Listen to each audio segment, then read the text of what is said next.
If you grew up near the Appalachian Mountains, you already know.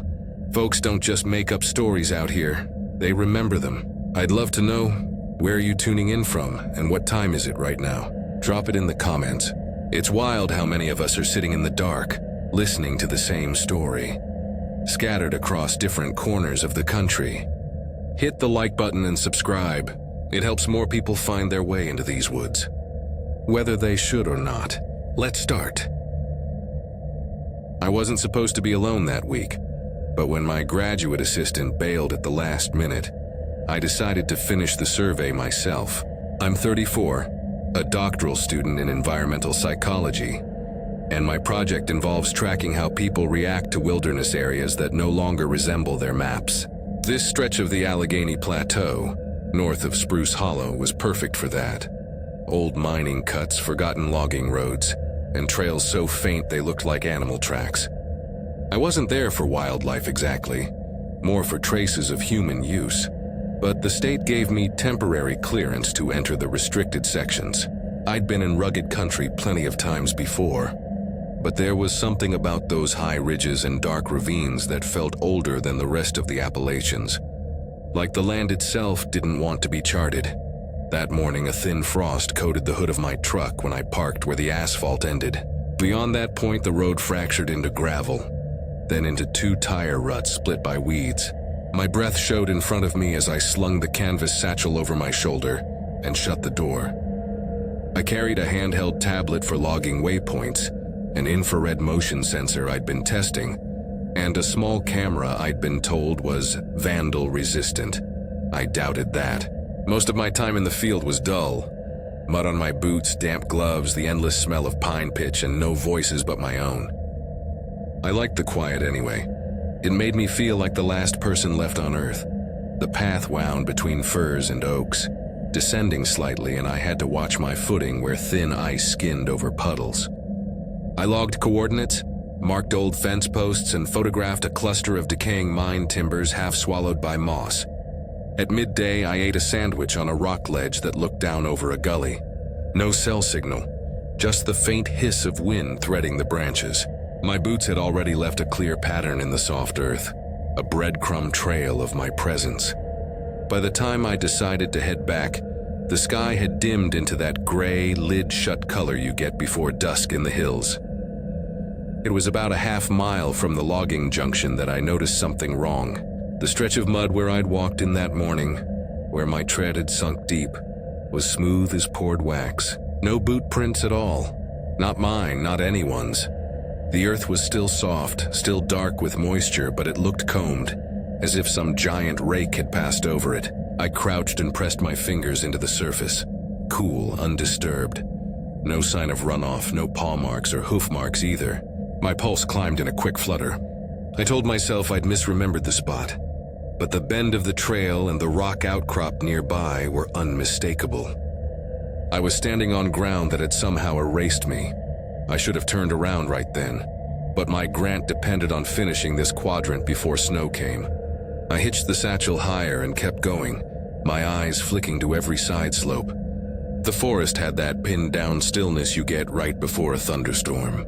I reached the spot where I'd mounted the motion sensor that morning and found only the steel strap biting into the birch. The screws were bent outward like fingers pried apart. A few copper wires dangled where I'd connected the battery pack. The device itself, $600 borrowed from the lab, was gone. I unhooked the field radio clipped to my vest. Before I pressed transmit, a voice already crackled through, low and deliberate, like someone speaking through a paper comb. "Don't leave yet." My whole body locked. That frequency was supposed to be secured. Only survey teams and forestry rangers used it. "Who is this?" I said, trying for steady but hearing my own throat tighten. Nothing, just the hiss of an open channel. "Identify," I repeated. The hiss went silent as if someone had let go of the button. I scanned the tree line. Everything looked the same. Dead leaves, black trunks, shadows stretching long. I clipped the radio back and walked faster. One hand braced on the strap of my satchel, the other brushing the folding knife in my pocket. Every step sounded too loud, like a signal to whoever might be out there. The trail ahead split into two forks, My map printed last week showed only a single route. The right fork angled uphill into spruce. The left dipped toward a hollow I didn't recall. My boots left small smears of mud as I turned in a slow circle. The path behind me still existed, but it seemed narrower, like the woods were inching closer. The left fork felt weirdly familiar, though I couldn't say why. I took it, my soles sliding on loose shale as the air grew colder. It was a basement kind of cold. Unexpected, deliberate. Halfway down, I spotted something wedged in the crook of an oak root. My missing motion sensor. Looked pristine. Wires neatly coiled, as if whoever had taken it had placed it there for me. My stomach dropped. I crouched and opened the housing. Battery intact. Mount unscrewed without a scratch. Whoever had removed it hadn't been in a hurry. I scrolled through the stored images on the tiny screen. Most were empty frames triggered by swaying branches. Then the last image appeared, time-stamped less than an hour earlier. A figure stood in the middle of the trail. Hooded coat, arms hanging straight. No face visible. The hairs along my arms rose. I shut the sensor and shoved it into my satchel. When I looked up, someone was standing farther down the path between two poplars. Perfectly still, featureless like a cutout. My mouth went dry. I eased backward a step, then another, not daring to blink too long. The figure didn't move. I turned and scrambled up the slope, trying not to fall on the shale. My heart hammered so hard my vision shimmered at the edges. At the top, I risked a glance back. The figure was gone. My hands shook as I fumbled the radio off my vest. "This is Field Unit 3, I said. "I need assistance at Spruce Hollow access point. Possible trespasser." Static burst. Then a voice thin and dry, like air leaking from a tire. "You're not finished." I dropped the radio. It landed in the mud. Before I could pick it up, another voice, closer, directly behind me, whispered, "Don't touch that." I spun so fast my satchel swung me off balance. Nothing but trees and a line of rusted fence posts leaning into the brush. I backed away, knife open in my hand now. All I wanted was the truck, the hard shell of it, the key in the ignition. But the trail funneled between two ridges and began curving left, deeper into a hollow that didn't exist on any map I'd studied. My rational mind said turn back. My legs kept going as if the cold air behind me were pushing. The mud under my boots changed color to a dull gray. 20 yards ahead, fresh impressions appeared. Bare feet, long toes spread wide like a bird's. Not mine. I stepped over them and kept walking. Sweat damp under my collar despite the chill. Through the trees, something low and crooked rose. A collapsed structure with its roof caved inward, timbers slanting like old ribs. I'd never seen a building marked in this sector. Someone had cleared the doorway and stacked debris in two neat piles. I edged closer until I could see inside. The light barely reached the far wall. Something shifted there with a sound like skin sliding over wet boards. I didn't wait to learn more. I bolted, half sliding up the slope until the first glint of my truck's windshield flashed between the trees. My lungs burned, my ears roared with my own heartbeat. I burst onto the gravel, knees nearly giving out. My fingers trembled so hard I could barely fit the key into the lock. When I looked back, the trail behind me was empty. No voices, no movement.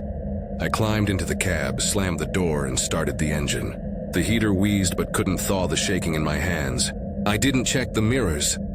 I drove until the ridges fell behind, and the road joined a state highway lined with gas stations. Only then did I let myself breathe all the way out. That night, back in my apartment, I set the recovered sensor on the table and plugged it into my laptop. The final image had changed. The figure was closer to the lens now. Hood pushed back enough to show a pale cheek, and a mouth stretched impossibly wide, teeth too even and too many. The timestamp flickered and then vanished. I shut the laptop, my stomach folding inward. I filed my report the next morning. The reply was courteous but skeptical. No one offered to accompany me back. My grant supervisor suggested maybe I'd encountered a vagrant. Maybe I'd misread the tracks. Maybe my equipment had glitched. I haven't returned to Spruce Hollow since. The motion sensor still sits on my shelf. Sometimes, when the apartment is quiet and the city noise fades, I think I hear the soft click of its shutter, as if it's still taking pictures of something just outside my view. I was 39 when I decided to start taking the back-end survey jobs no one else in the county office wanted. My wife said it was just another excuse to disappear into the woods alone, and maybe she was right. But the truth was, I needed money without the hassle of office politics, and the contract offers came easy if you didn't ask too many questions. The one that landed on my desk in early October involved confirming boundary markers for a lost parcel out on the southern shoulder of Pine Gap Hollow. According to the county, the land had once been staked for iron mining, abandoned after a cave-in back in the 30s, and never reclaimed. The file was thin, most of the maps drawn in pencil by men long dead, and every deed contradicted the last. It sounded simple: walk the area, log the coordinates, snap some photographs, but the older clerks whispered about that hollow as if the ridges themselves didn't want to be measured. I loaded the truck with gear at dawn, a GPS unit that always seemed to drift whenever I needed it most, spare batteries, a thermos of bitter coffee, and rolls of survey tape. The road out past Bartlett gave up its pavement 6 miles too early, turning into ruts that pitched my tires into mud slicks and scattered gravel like buckshot under the chassis. By the time I stopped, my teeth hurt from clenching against the jolts. The trail beyond looked more like cattle track than road. I killed the engine, climbed out, and felt the air wrap tight around me. Quiet in that way that felt padded, as if sound itself didn't carry here. No wind, no bird calls, just the crunch of grit under my boots and the straps of my pack creaking whenever I shifted my weight. 20 minutes in, I tied a strip of orange tape high on a hickory trunk. Call it habit, call it nerves. The GPS had already started drifting, its locator pin floating inside a fuzzy gray circle no matter how still I stood. I slapped the side of it like an old television. Nothing.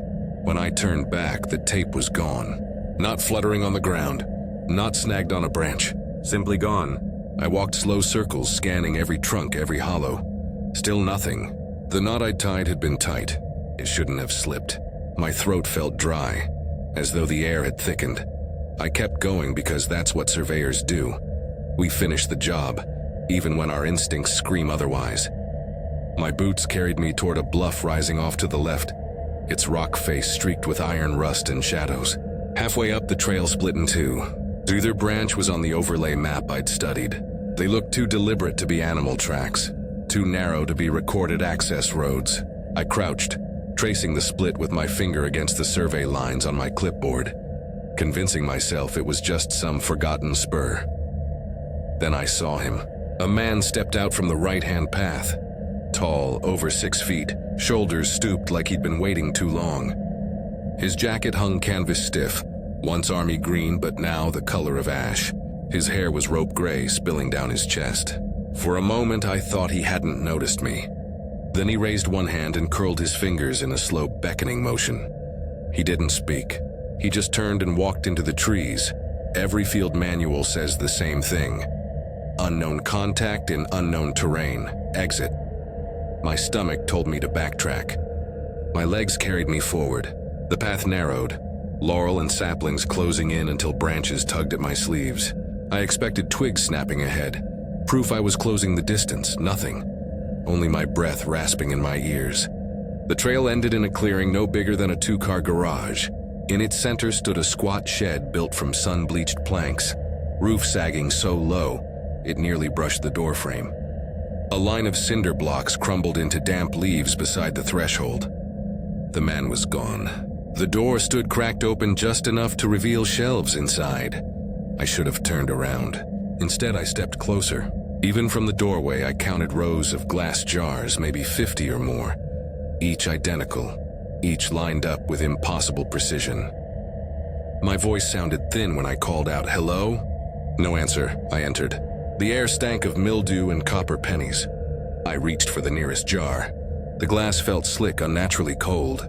Inside was a wad of coarse black hair wrapped around folded paper browned with age. The label read August 14th, 1991, and beneath that, a name I didn't recognize. Every jar bore a different date and name, some recent, some older than me. A scraping sound froze me, the drag of something across the floorboards behind. I turned, no one. But the orange extension cord coiled at the doorway slid outward inch by inch, as if being pulled into the brush. My scalp prickled. I backed away, jars rattling faintly as I bumped the shelf. Outside, the trees looked thicker, their trunks darker, as if they had shifted while I was inside. I tried orienting by slope, but each direction pressed me deeper. My GPS flickered, timestamp blinking nonsense, switching hours forward and back. My watch still said 9:37, though the sky overhead had shifted to a bleached afternoon glare. Then came the voices. The radio at my vest crackled, though I hadn't touched it. A whisper bled through, brittle and dry. "Don't go yet." My breath hitched. "Identify yourself," I barked, but the static only hissed. I stuffed it back and pushed harder through the laurel. That was when I saw the prints in the mud ahead. Bare feet, long as mine but stretched wide like a bird's talons. Each toe left sharp ridges, pressed deep. They trailed toward another hollow I didn't recognize. I followed, not out of bravery, but because the trail behind seemed to melt into nothing. My head throbbed as if the air pressure had shifted. Through the trees appeared a cabin collapsed on one side, beams leaning like broken ribs. Its doorway was clear, debris stacked into neat piles. Something deliberate, something waiting. I edged close enough to glimpse inside. A scrape, softer this time, like skin dragging against old timber. I ran. Branches clawed my face and arms as I stumbled uphill. At last, the glint of my truck's windshield flashed like a signal. Relief lasted only until I reached for my keys and found my pocket empty. Panic hit sharp. I tore through every compartment of my pack, jacket folds, even under my hat. Nothing. 20 yards up the path, my key ring sat upright in the dirt, balanced perfect on its edge. I stared, my pulse hammering so loud I thought I'd black out. I forced myself forward, picked it up without breaking stride, and walked back to the truck. Every step measured. I slid the key in. The ignition turned on the first try. I locked the doors, shifted into gear, and drove. The dashboard clock blinked 12.0 tries on repeat. My watch still read 9:37. The woods receded, but the shaking in my hands didn't. Back in Bartlett, I filed the survey report with coordinates and timestamps, omitting the man, omitting the jars.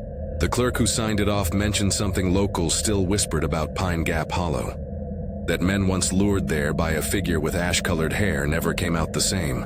The old stories called him the Jar Keeper, a miner who died in the cave-in of 36, crushed under timber and earth, said to keep the names of the living in jars to trade places with them.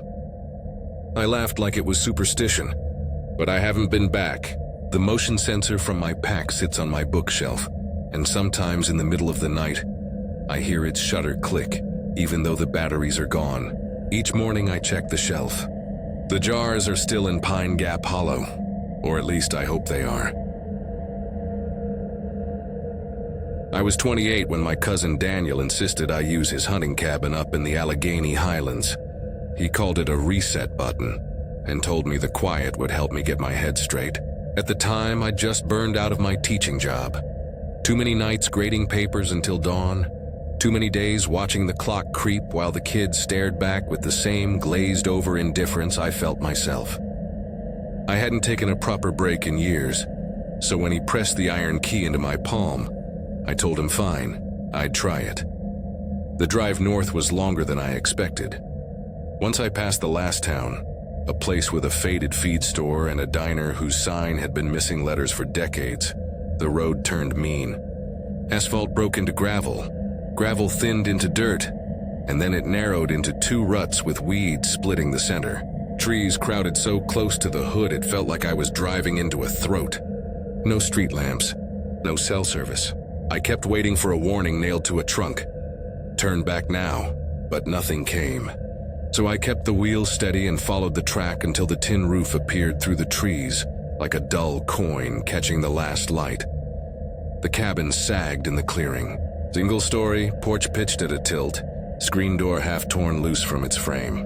Two windows on either side, their glass smudged until the forest behind them looked more like smoke. I shut off the engine and just sat for a minute listening. The quiet wasn't peace, it was pressure, a blanket pressed to my ears. I climbed the steps, the wood moaning under my weight. The key turned with a stubborn scrape. When the door swung, its hinges groaned as if resenting my entry. Inside smelled of cedar, dust, and something older. Basement damp that never aired out. A coil of fishing line hung beside the door. Jars of beans and peaches lined the shelf. And on the side table sat a cracked ceramic lamp that would never see electricity again. I set my duffel down and walked room to room. Nothing disturbed, just stale air and the creak of my boots. In the back room, I unrolled my sleeping bag on a narrow cot. A photograph hung above the headboard. Daniel and his old neighbor, both in blaze orange vests, grinning over a deer. I'd seen it before, but that night the neighbor's smile looked wrong. Teeth bared, lips curved, but eyes flat as river stones. By dusk, the trees outside had merged into a single black mass pressed against the glass. I lit the propane lantern on the counter. It hissed to life, throwing shadows that jittered across the cabin walls. The front window hung crooked, one corner lifted enough to let in a draft. I wedged a folded napkin in the gap. Then I ate soup from a can, washed the spoon in a plastic basin and tried reading the paperback I'd brought. But my eyes slid over the words. The silence in that place wasn't rest. It was a held breath waiting for me to exhale first. Past midnight, I woke to a scuff. Not loud, just the drag of something across dirt close to the wall where my cot pressed. My chest locked.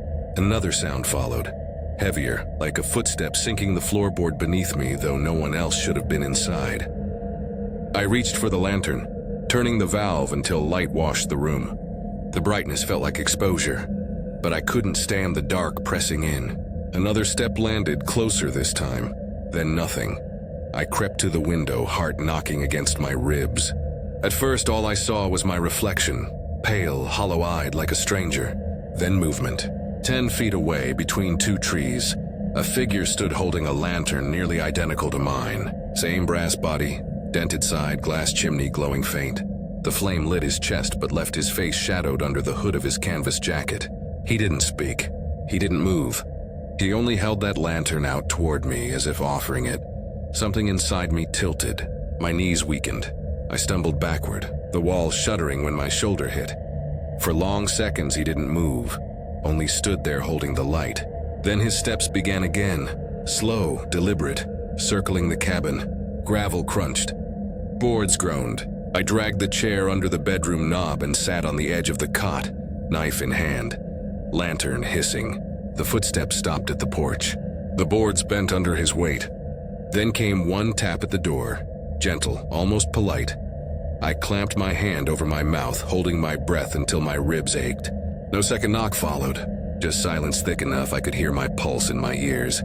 I stayed rigid until gray seeped through the window, and the forest outside emerged in shape.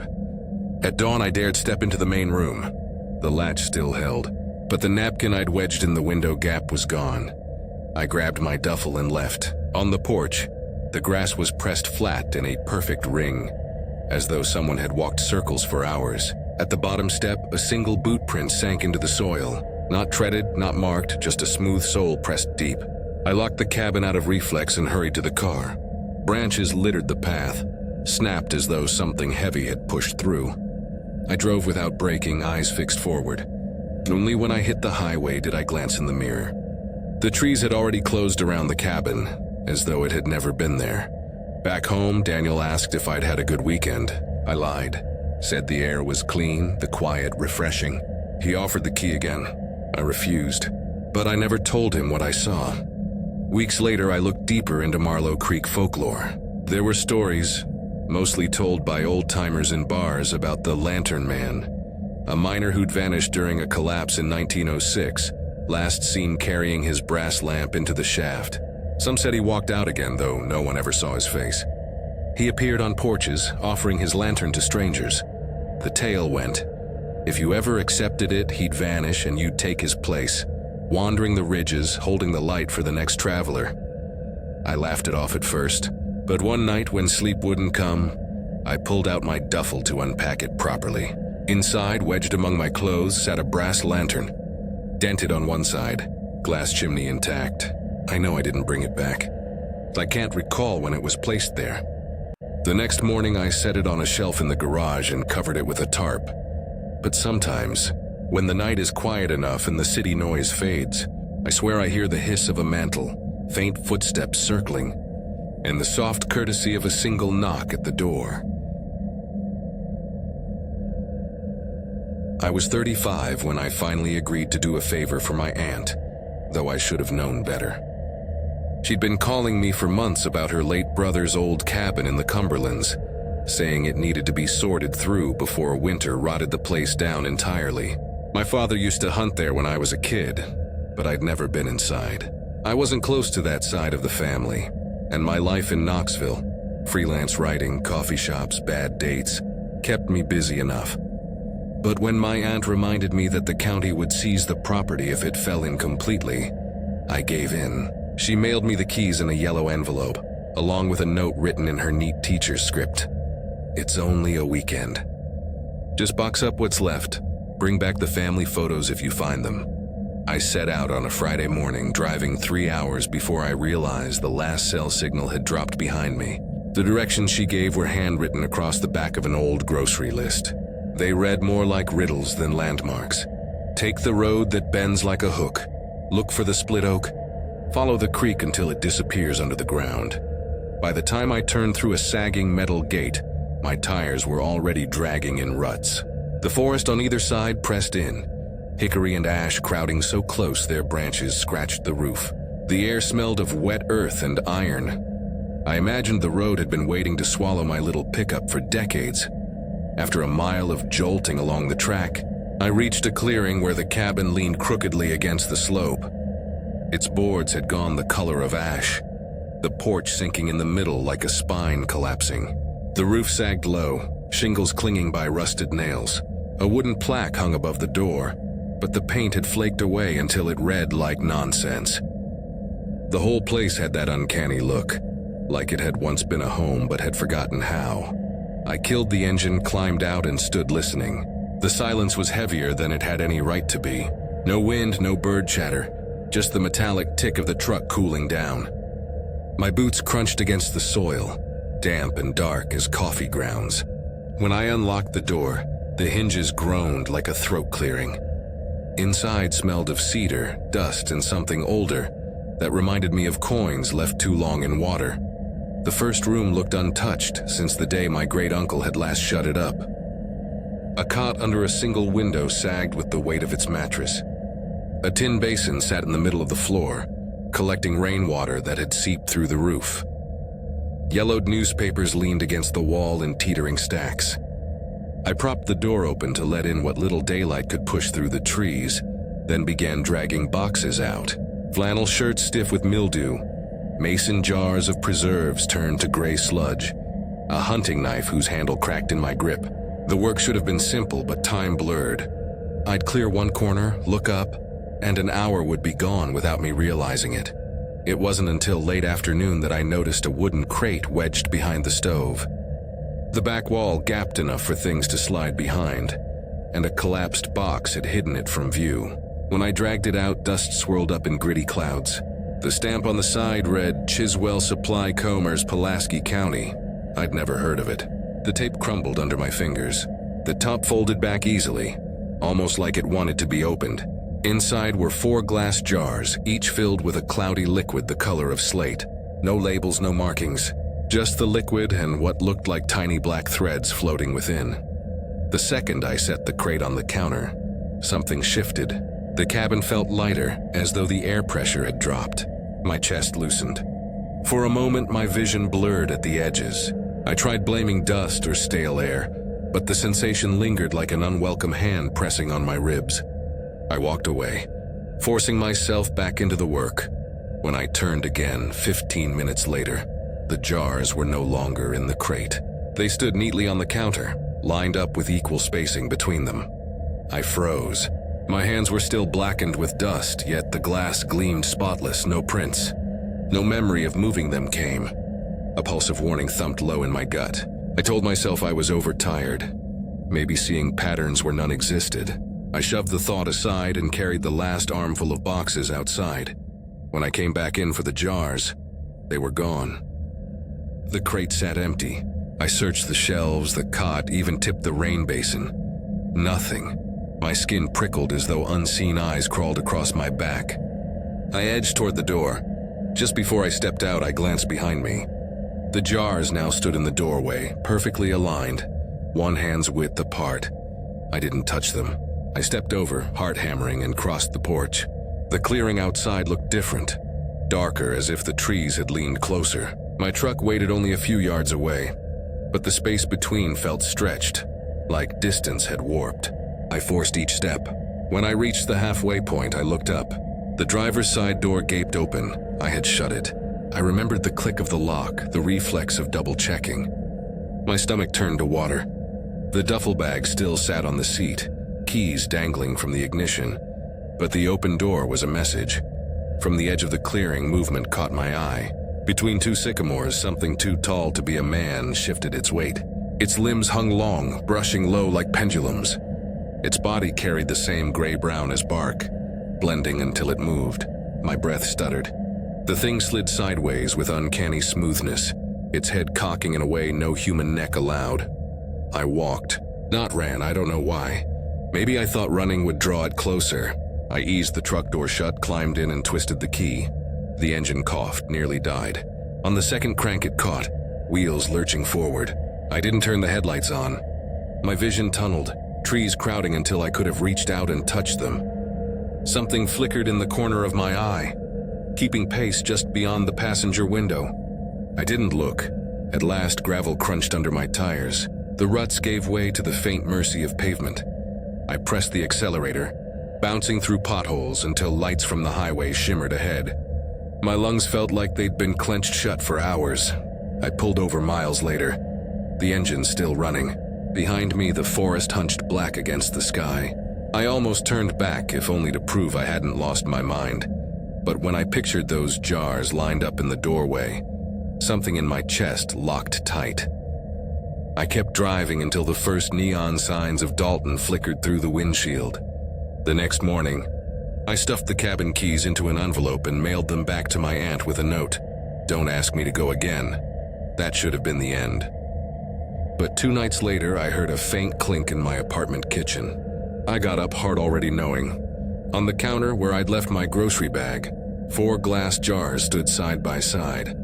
The same cloudy liquid, the same black threads drifting slowly within.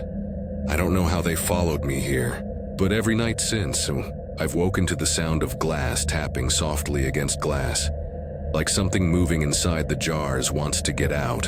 And sometimes, just before dawn, I hear the porch of my apartment groan under a weight too heavy to belong to any neighbor. I was 32 when my friend Caleb roped me into joining him on a hike through the Laurel Fork backcountry. He'd recently bought a tract of hunting land outside a town called Cinder Gap, and was convinced there was an old ridge trail that would cut the approach in half. He talked about it like it was gospel, some shortcut his grandfather had mentioned decades ago.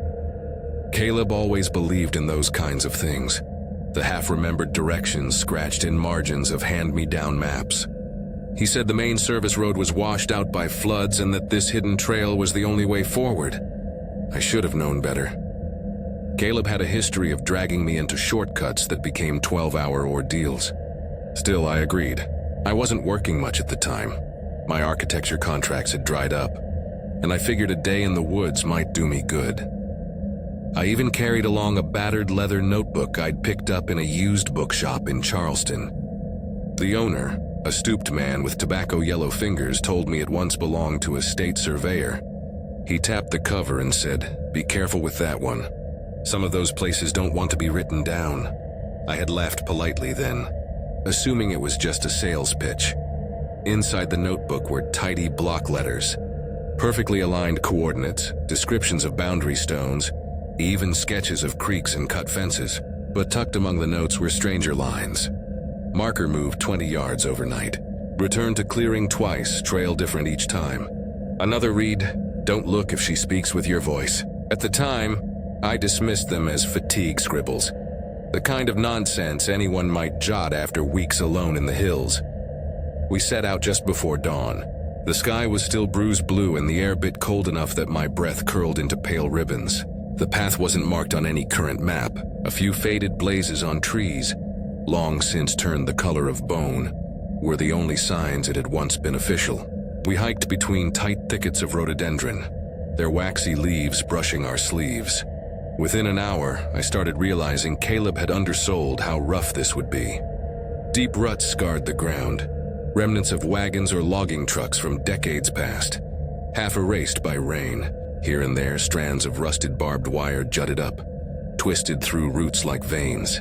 I joked that it looked like someone had tried to fence the forest itself. Caleb only grunted, eyes scanning for deer sign. It was me who spotted the first strange thing. Right in the center of the trail stood a cairn of stones stacked too carefully to be run off. Balanced on top was a folded scrap of paper, edges softened by damp. I pried it open with 2 fingers. In faint pencil lines it read, "Stop mapping. It won't matter where you think you are."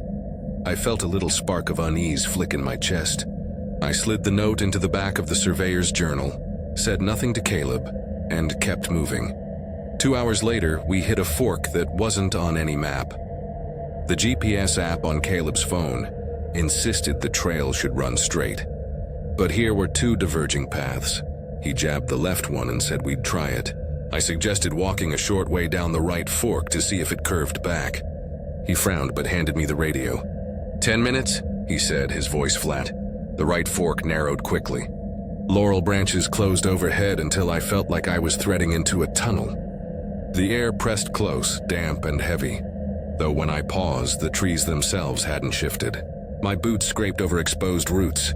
I kept telling myself not to think about the warning note. 15 minutes later, I stepped into a clearing ringed with flat stones. In its center stood another cairn, this one taller, carefully stacked like a monument. Behind it stood a figure, a woman with blunt-cut hair hanging unevenly just under her jaw, wearing a red check shirt several sizes too large. She stood utterly still, arms hanging, eyes locked on me, my throat dried. I forced out a neutral question. "You out here with the survey crew?" Her head tilted slightly. When she answered, it was in my own voice. Perfect cadence, same edge at the end of the question. "You out here with the survey crew?" My stomach lurched cold. I took one step back, every nerve in me buzzing. I didn't say another word. I turned and walked quickly back the way I'd come. Every few steps I looked over my shoulder, half expecting her to follow. Each time the clearing remained, with the cairn standing like a witness. When I reached the fork, Caleb was gone. Static hissed through the radio, no matter how I adjusted it. I called his name until my throat went raw. Nothing. Out of desperation, I flipped through the journal. A page I'd missed before carried block letters. Saw her again. Same flannel, same face. Repeats your words. Don't follow. Don't answer. My heart slammed so loud it made me dizzy. I didn't want to linger at the fork. I picked the left path and walked. I told myself I'd find Caleb around the next bend. But 20 minutes later, another clearing opened. Same circle of stones, same cairn. And behind it, the woman. She lifted her head slightly like sniffing the air, then spoke. "Where are you going?" It was my voice again, but stretched thin, warped at the edges. I spun slowly, searching for another trail, another sign of life. Nothing, just endless ranks of trees.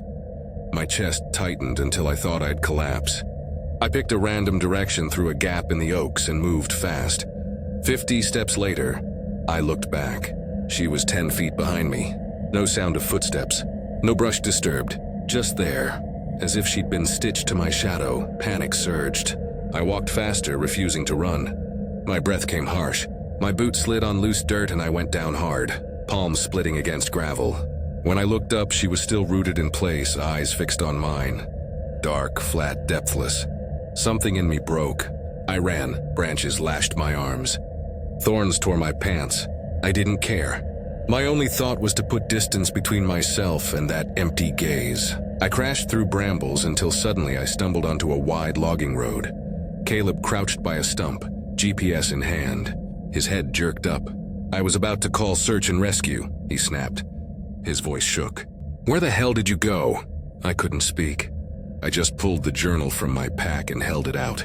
He flipped to the last page, his face draining as he read. He didn't argue. He stuffed the journal into his pack, grabbed my arm, and we hurried down the road without another word. When we reached the truck, his hands trembled so badly he dropped the keys twice before getting the door open.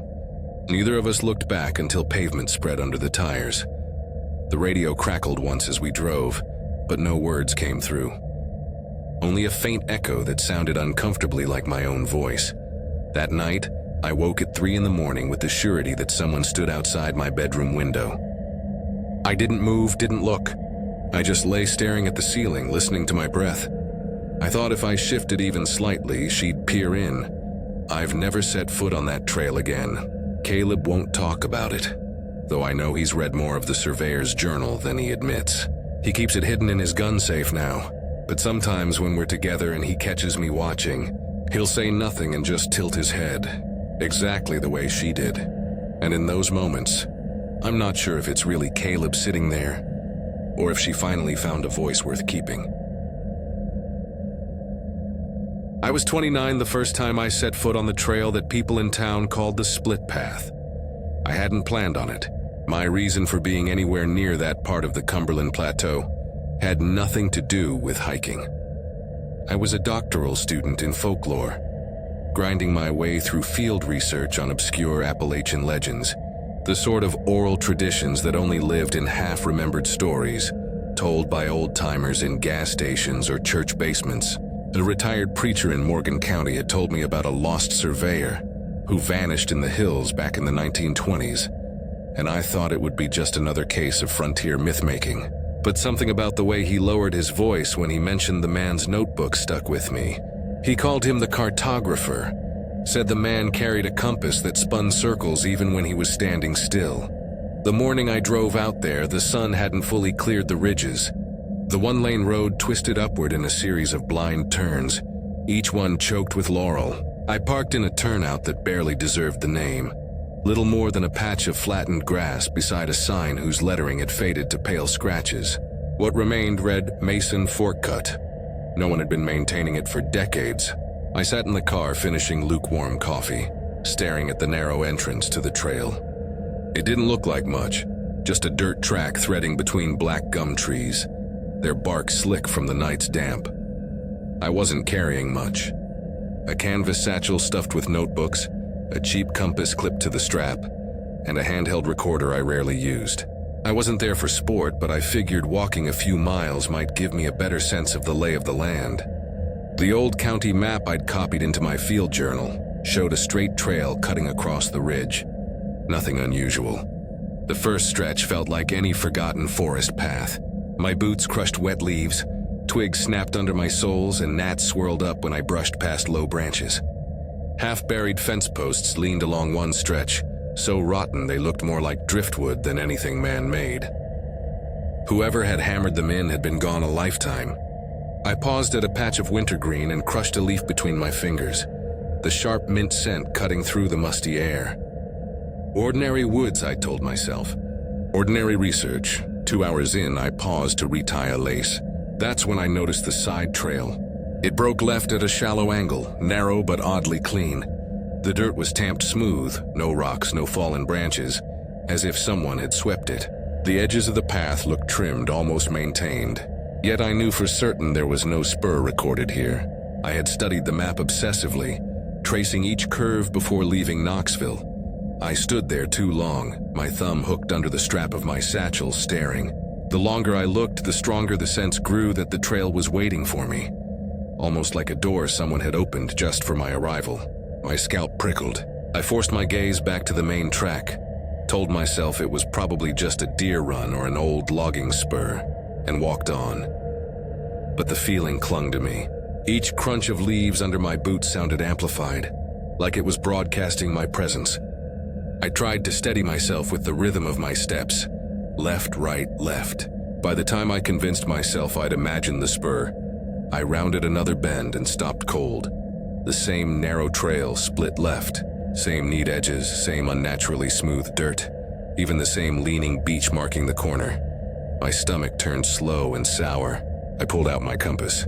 The needle held north steady as it should. I turned in a circle, checking landmarks.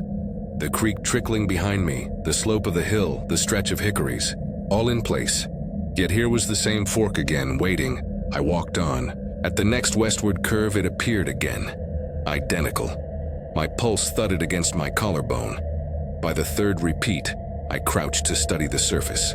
The soil wasn't just smooth, It was worn down, pressed flat by countless passings, but there were no boot prints, no tire ruts, just an even surface like something heavy had passed and repassed, erasing itself each time. The air around me felt charged, like the air before lightning.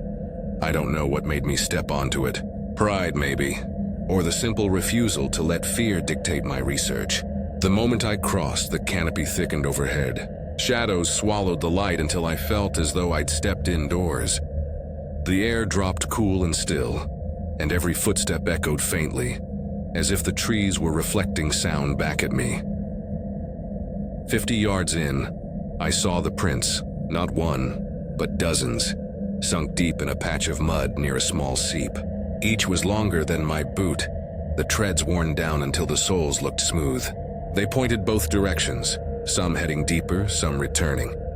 But the edges were crisp, fresh. Whoever left them had walked there recently. I tried picturing a hiker pacing back and forth, stamping prints until the mud was a confusion of shapes. The image didn't hold. My throat tightened. I backed away step by step, careful not to stumble, until my heels found the firmer dirt of the main trail. Relief hit so hard I had to crouch to catch my breath. But half a mile later, my stomach turned again. Lying across the trail was a backpack. Charcoal gray with yellow straps, identical to mine, even down to the small tear in the side pocket. I froze. My first insane thought was that I had somehow dropped my own without noticing. My hand shot to my shoulders. My satchel was still there. I stared at the pack on the ground. Its flap hung open just enough to show the edge of a folded tarp. Blue, the same as mine, I didn't touch it. Didn't kneel. My skin crawled as if ants were under my clothes. I backed up and walked around it wide. My footsteps scuffed the dirt too loud. Not long after, I felt the pressure again. The sense that the air behind me had thickened, that someone was only a few strides back. My shoulders hunched as if bracing for hands to grab them. Finally, I turned. A figure stood on the trail. It wore a hooded jacket the color of bark. Its arms hung too long, joints bent wrong. No movement, no sound, no wave. Just there, my throat seized. I turned back and forced myself to walk faster, every nerve screaming not to break into a run. My breath came ragged. When I passed another tree with a nailed marker, I glanced up. Fresh black letters had been painted over the wood. Mason Forkspur. The paint gleamed like it had been brushed on that morning. I clung to the idea that I must be close to the turnout. My watch said I'd been out over 5 hours. My legs trembled with exhaustion. I told myself the road was around the next curve, but when I turned, the same side trail opened to my left. Same smooth earth, same eerie neatness. This time I didn't hesitate. Ran, my satchel slammed against my hip. I slid on wet leaves, stumbled, nearly went down more than once. The forest seemed to press tighter, trees looming, but finally the green thinned and light broke ahead.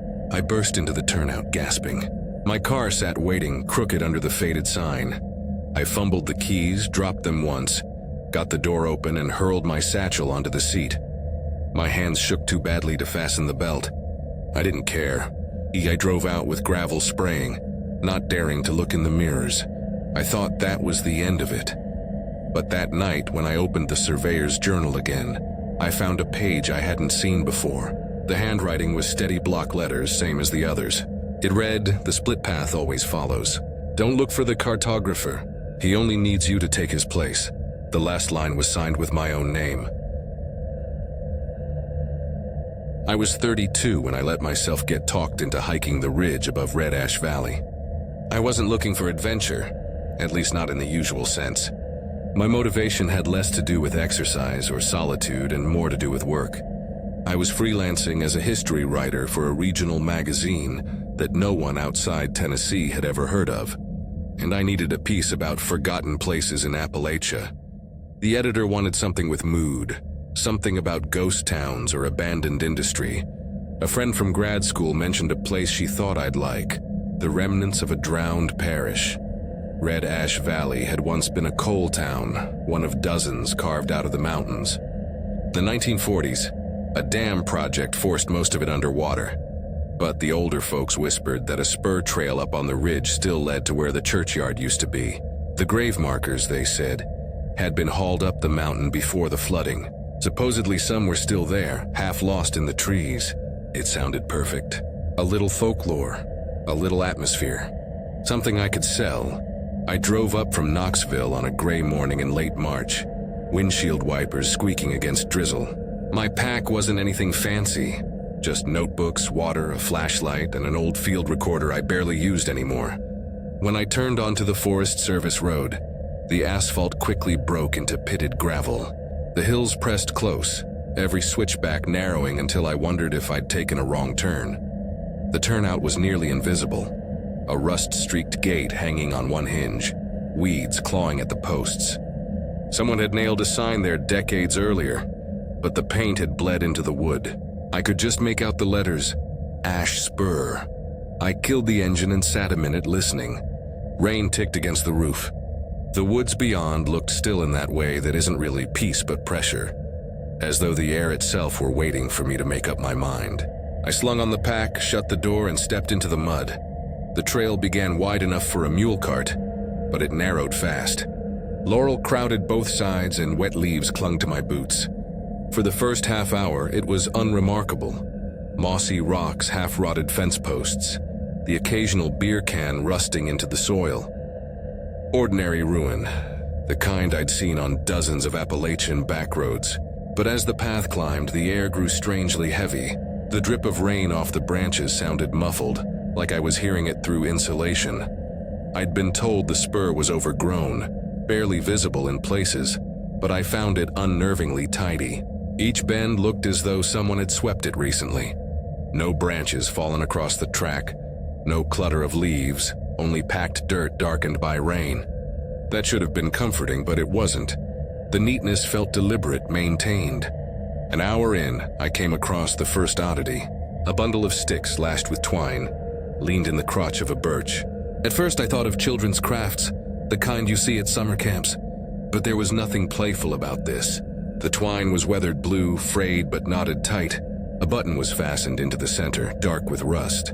I crouched to snap a picture. The instant I did, the woods seemed to hush, as though the click of my phone had drawn attention. I stood quickly and moved on. Within 10 minutes, there were more of them. Bundles tucked into tree forks, dangling from branches, even pressed into the hollows of rotting stumps. Each was slightly different, some bound with hair-thin wire, others studded with beads or tiny bones that could only have been bird remains. I told myself it was just local kids, some backwoods version of Blair Witch pranks. But the consistency made me doubt it. There were too many, too careful. Further up, the ground began to change.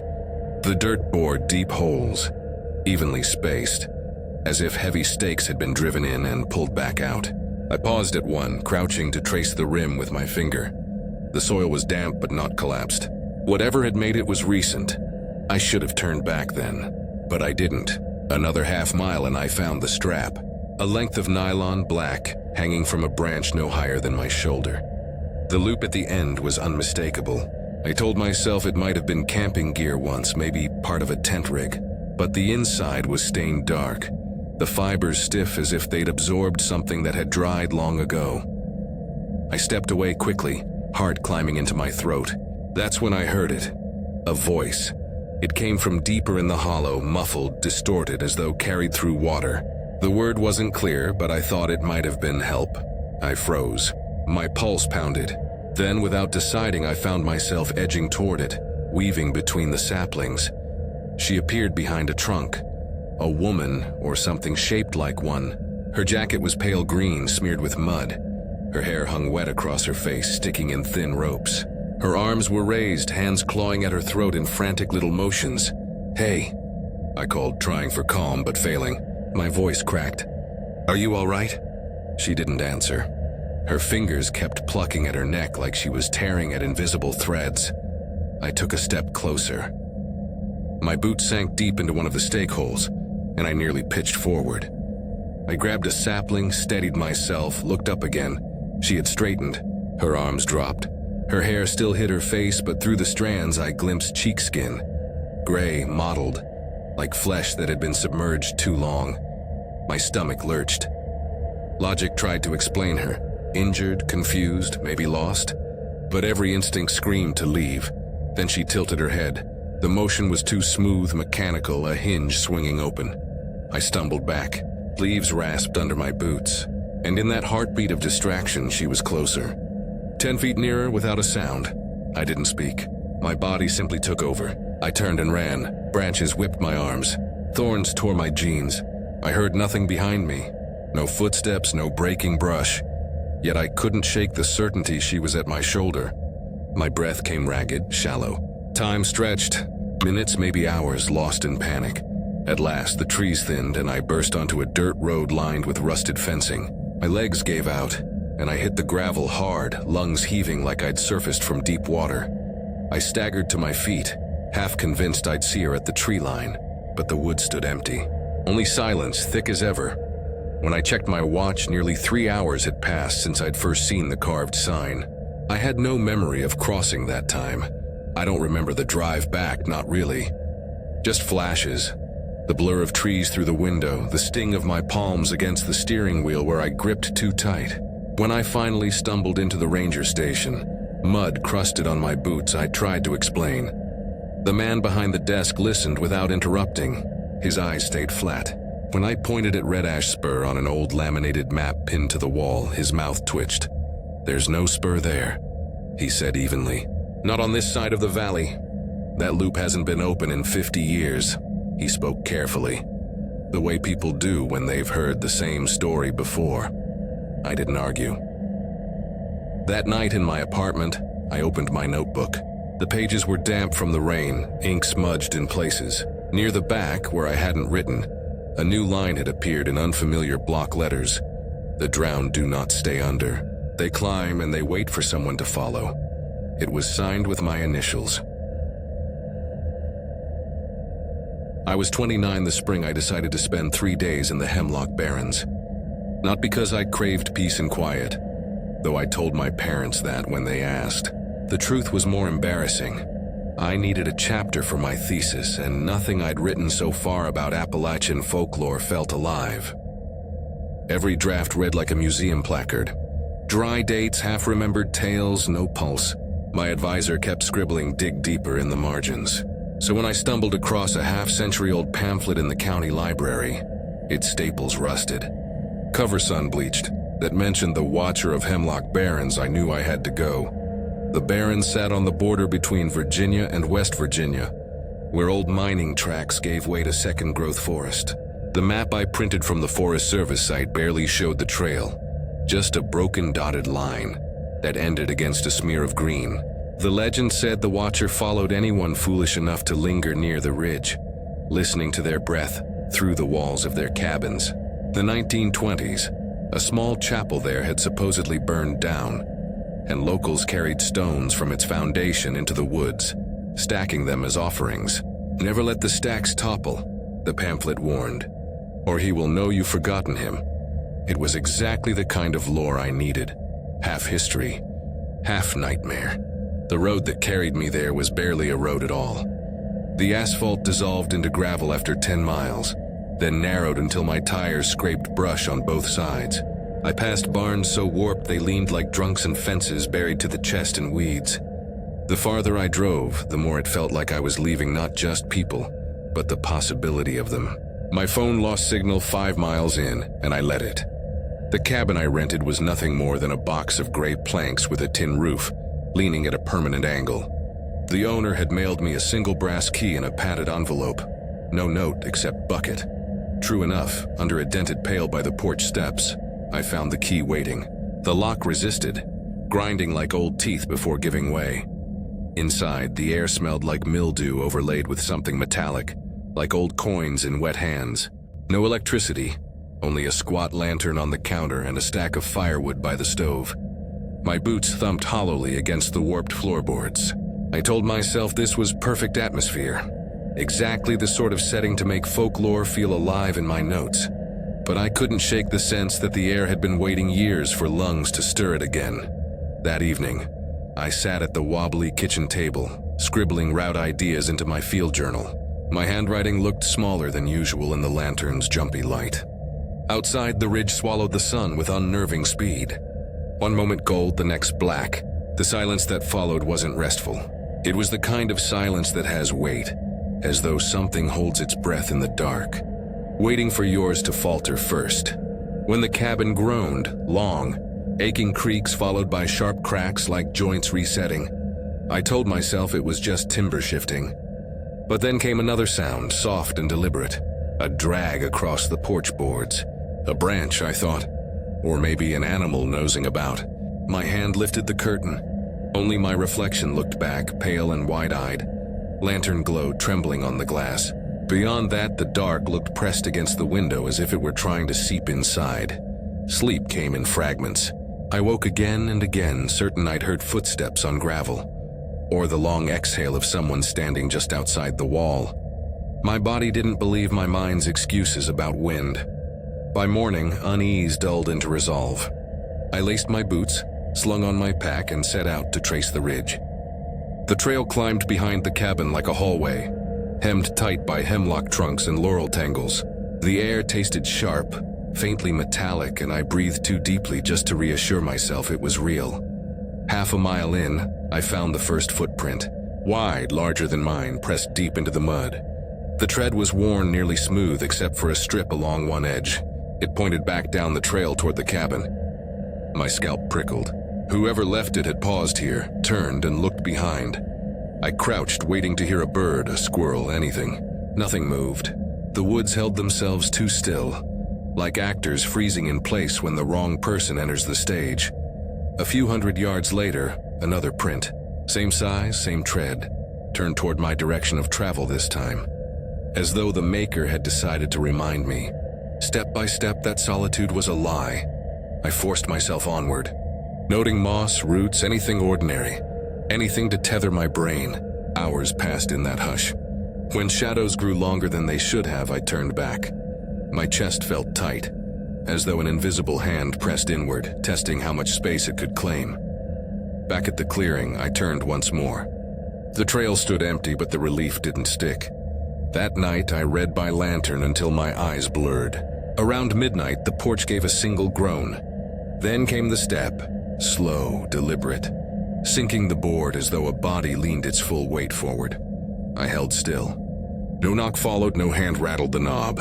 Whoever it was simply stood there. I could hear the wood shift under them, small creaks like breath drawn through teeth.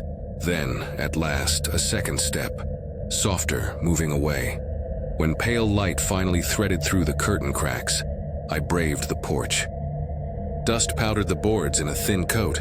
Centered perfectly before the door was the same boot print I'd seen on the trail, angled inward, toes toward the lock. I stayed in the cabin all that day, pacing, pretending to write, listening for footsteps that didn't come. As the sun bled out, I made a decision. I would leave before nightfall. I shoved my clothes into my duffel without folding. Before I locked up, I circled the cabin once. That was when I saw the stones, 3 of them stacked neatly under the bedroom window, each the size of a fist, balanced too carefully to be accident. The top bore a dark smear across its curve. I couldn't convince myself it was mud. I didn't touch them. I hauled my duffel to the car, started the engine, and lurched down the road before my brain could talk me into checking twice. The drive wound endlessly, curve after curve. Then headlights swept across another cairn, 3 stones stacked on the road's shoulder. My grip whitened on the wheel. Another bend, another stack, waiting in the beam like it wanted to be acknowledged. I tried not to look. But they multiplied, lining the road every few hundred feet, each identical, each positioned so the last stone sat at windshield height, as if they were watching me leave. At the third, panic overtook me. I pulled over, killed the lights, sat in the dark with my heart battering my ribs. My mind scrabbled for logic. I was looping the same stretch of road, seeing the same cairn over and over. But the clock betrayed me. The minutes ticked forward cleanly. I was moving west. I started the engine again and stared only at the asphalt. No glances to the trees, no acknowledgement of the stacks. It was almost 3 in the morning when my tires finally found pavement. The shift was immediate, as if crossing back into a world where rules still held sway. The stacks did not follow onto the highway. I didn't stop until Millerton, where dawn painted the storefronts pale gold. Back in my apartment 2 days later, I unzipped my duffel to do laundry. Folded inside a shirt pocket was a stone, fist-sized, its surface streaked dark. I was 30 years old the summer I decided to finally look into the old family records stored out near Laurel Fork. I wasn't chasing nostalgia exactly. My work as an archivist had made me hyper-aware of how quickly documents rot away when nobody takes responsibility. Half the tracts of land in our county had deeds written in pencil, or copies that looked like they'd been rolled through a mimeograph in the 1950s. Our family still owned a parcel somewhere in the Highlands, a strip of forest that had once held a cabin. Nobody wanted it, but nobody wanted to admit it was neglected either. Every now and then at reunions, the subject came up, usually followed by shrugs and a promise to get around to it. I was tired of hearing it. More than that, I thought I could make a small essay out of it. Something about forgotten parcels, Appalachian inheritance, and the stories left behind. So I took a Friday off, packed my notebooks, flashlight, spare socks, and a thermos, and drove into the Laurel Fork Highlands. The road up from the valley didn't even have a name posted. On my printed map, it was only a dashed spur that stopped halfway up the ridge like the cartographer had lost interest. My tires rattled over gravel that quickly gave up, sinking into ruts deep enough to jolt the steering wheel from my grip. I passed fences with no post left standing, just sagging wire tangled in briars. Barns leaned into fields, their beams gray and bent like old men refusing to kneel. The farther I drove, the more the world thinned into silence. By the time the ruts deepened into gullies, I left the car in a patch of weeds and continued on foot. The path should have been familiar. I'd been dragged up here as a child once or twice, but now the trees, knitted overhead so tightly that daylight felt, pinched into a smudge. The forest pressed close, a tunnel of trunks and tangled laurel that made me duck more than once. My boots cracked through spiderwebs strung invisible across the trail. Not a bird called. Not a single breeze moved, only my own steps too loud, like they were being amplified. When the clearing opened, I stopped short. The cabin sat hunched in the grass, its roof sagging, boards burned gray by decades of weather.